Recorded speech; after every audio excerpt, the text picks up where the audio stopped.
Bonjour à tous et une fois de plus, merci de nous retrouver dans ce nouveau tutoriel lié à Excel.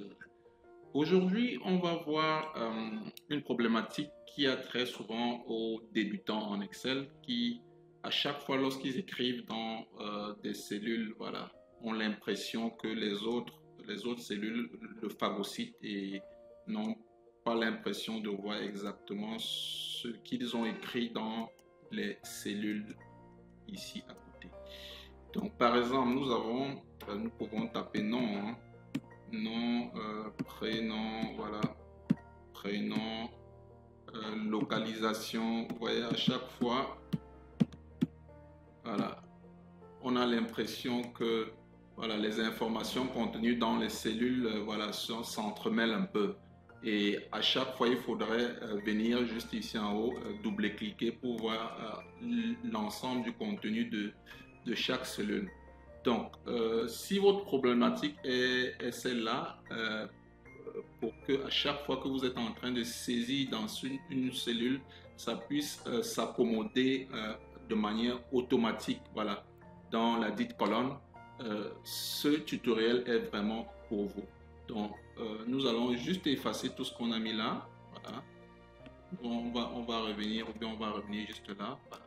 Et puis on va reprendre un peu de manière, on va vous apprendre un peu une manière assez automatique pour faire les choses.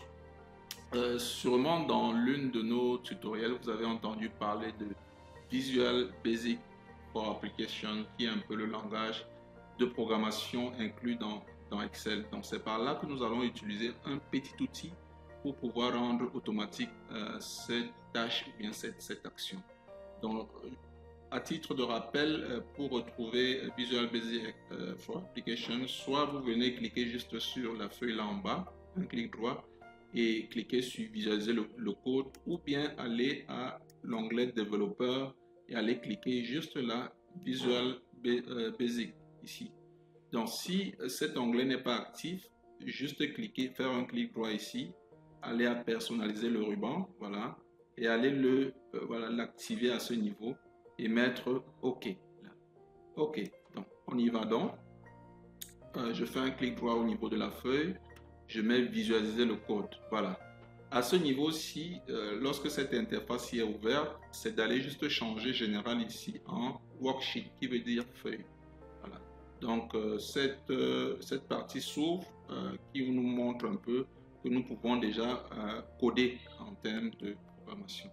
Donc je vais juste taper juste un petit code là que vous allez juste copier à chaque fois que vous voulez l'intégrer à un classeur. Donc c'est juste mettre cellule, voilà,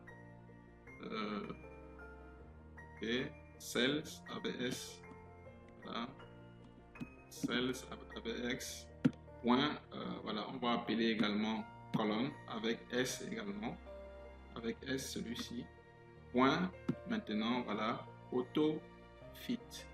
Donc, on va le chercher parmi ceux-ci. Bon, voilà, il est effectivement là. Donc, voici ces trois termes à chaque fois séparés par un point que nous allons juste mettre au niveau de notre code. Et c'est tout. Vous n'avez plus rien à faire. C'est juste venir fermer Visual Basic for Application. Voilà. Et lorsque je vais venir taper à chaque fois maintenant les mots, vous voyez que tout ce que je mets dans les cellules là, ça se reformate au contenu de la cellule. Localisation, voilà. Localisation, voilà. Si je tape n'importe quoi, hein. Ok, situation. Je vais taper quelque chose d'un peu plus grand maintenant. Matrimonial. D'accord. Vous voyez, à chaque fois que je valide, ça se reformate, voilà, au contenu de la cellule. Et vous voyez un peu, ça se reformate. Alors qu'avant, on était obligé de venir double-cliquer ici ou bien de sélectionner tout et de double-cliquer. Donc, voilà un peu une manière simple de faire ça. Et lorsque vous avez mis à chaque fois une macro derrière, n'oubliez pas en enregistrant votre classeur, de l'enregistrer sous forme de classeur prenant en charge les macros. Donc ne l'enregistrez pas sous forme de XLSX, mais plutôt sous forme de XLSM, M pour macro, Donc c'est ça, prenons en charge les macros ou bien en sous forme d'Excel binaire. Donc on aura l'occasion dans un tutoriel, voilà, de voir exactement ce que c'est. Voilà, donc nous avons terminé avec ce tutoriel. Donc ça peut vous être utile dans des cas. Donc lorsque vous voulez vraiment à chaque fois faire une mise en forme rapide de votre classeur sur ce que vous avez à saisir, vous pouvez l'utiliser vraiment à votre sein. Donc merci beaucoup d'avoir prêté une oreille fine à ce tutoriel et encouragez-nous en mettant vos commentaires, voilà, tout ce que vous avez par rapport à ce tutoriel et surtout un pouce si possible pour nous encourager et mettre beaucoup d'énergie. Ciao, ciao.